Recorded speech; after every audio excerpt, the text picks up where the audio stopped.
What's up, boys? Taking a look at some more NBA player props today over on PrizePicks. PrizePicks is my favorite website and app for NBA player props and just pretty much all player props in general. I highly recommend signing up if you guys have not already. A bunch of you guys have been using my code, and I seriously do appreciate it because it helps me out and it helps you guys out as well. Use code DOMG when you guys go ahead and sign up. They match your first deposit 100% up to $100, and you guys can win up to 10 times your money. So pretty awesome right here over on PrizePicks. Highly recommend joining, but that's what we're using to take a look at some player props today on PrizePicks. Let's go ahead and take a look at these. Yesterday on the video was 2-1, so back-to-back videos with 2-1. So we're looking for that 3-0 sweep. We're getting close, but haven't been able to pull off that sweep quite yet. But Bruce Brown screwed us over. He only had 2 points in the first half. We needed him to have, like, I think it was 6, and he just kind of screwed us over a little bit there, but Rudy Gobert killed his rebounds, and DeJounte Murray killed his rebounds, even in a blowout situation. So that was pretty awesome. Didn't really have to worry about the blowout, even though there was a huge blowout in that Spurs game. But yeah, we're looking to have a pretty good one today. So let's go ahead and do that right now. I have 2 first half player point props here, and I have a rebound point prop on the under. I have 2 for Minnesota and 1 for Denver here. So I'm sorry, not Denver, Dallas. So let's go ahead and take a look at these right now, but just make sure you guys like the video and subscribe. Helps me out a ton. Just takes 2 seconds out of your day to go ahead and leave a like on the video. If you guys wish, want to make me a little bit more happy, subscribe to the channel. But let's go ahead and hop into this here and take a look at some of these player props. Let's go ahead and switch over to the first half tab on PrizePicks here. And we're going to go ahead and take a look at the Dallas player here, and then we'll go back-to-back Minnesota players. But we're going to go with Jalen Brunson here, over 8.5 first half points. So this one, it's interesting. So I think he's only 5 out of 10 hit rate in full game, over 15.5. He's already 16.5 on some places, by the way. But he's hit in, I believe, 7 out of 10 in his last 10 games, first half. So he's also 1 for 1 versus Charlotte this season, and he's a minus 122 to go over his full game points at 15.5. So he did hit over last time against Charlotte. We'll take a look at this on Statmuse in a little bit here. But yeah, 4 out of 5 hit rate in his last 5 games, averaging 10 points in his last 5. But just always do your own research, everyone. Always doing research. I don't lock my entries in until later at night, so a lot of things change between odds and all that different stuff. So a lot of stuff can throw me off of some of these props. But so just always do your own research and tailor at your own risk, all that different stuff. I appreciate all the support in the video, on these videos, win or loss. But let's take a look at this here. So Jalen Brunson, shooting guard going against the Charlotte Hornets. It's going to be a faster paced game for the Dallas Mavericks. It'll be a slower paced compared to what Charlotte has played. So I like it's going to be a little bit more of a faster pace for Jalen Brunson here. It should be hopefully be a little bit more points on the board. But it's a 1.5 spread here for Charlotte. So it should hopefully stay close. But we're going for first half anyway. So, but shooting guard here against the Charlotte Hornets, they're allowing the 4th most points per game to the shooting guard position so far this season. For the last 7, it gets dramatic here. They're allowing the least in the last 7 games here. So I think it's more Charlotte, though, not playing that many great players. But they allowed someone from the Pelicans to have like 28 points. I forget what his name was. He's not a big name, but as a shooting guard from the Pelicans, not McCollum. But I forget what his name was, but he went ballistic on Charlotte. So I think Brunson could definitely do some work, especially with Dinwiddie out. That's another reason why I like this prop. So I'm liking this a little bit here. But Jalen Brunson, first half game log here, you can see that he is hit. He's gone over and had at least 9 points. And most of these games here, I believe that is 7 out of 10 in his last 10 games. He missed there, he missed there, and he missed there. So I believe that is 7 out of 10 in his last 10 games. He also hit in these 3 too. So I'm definitely liking the spot here for Jalen Brunson. Shouldn't get in foul trouble or anything. He really hasn't in the last couple of games here, so I'm pretty happy with that.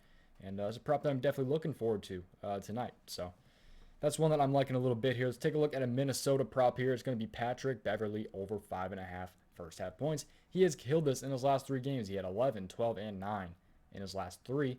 But we need to have at least 6 here against Milwaukee tonight. So he's averaging 8.4 in his last 5 games here. He is a minus 116 to go over his full game points. He is 6 out of 10 in his last 10 games. And he's 1 for 1 versus Milwaukee this season with 6. So he did go over last time, but it was by half a point. So hoping this one is a pretty good one here, obviously. But let's take a look at this. Point guard versus the Milwaukee Bucks is at 5 o'clock Eastern today. It's a 2.5 point spread with a 244.5 over-under. One of the biggest ones I've seen this season, for sure. So it'll be a very, very fast-paced game. Both of these teams love to run it up with a fast pace, so it should be a pretty good one here. But let's take a look here. Season-long point guard points. And Milwaukee is definitely on the easier side here, allowing the 3, 6, 7, 8, 9. They're allowing the 9th most points per game to the point guard position so far this season.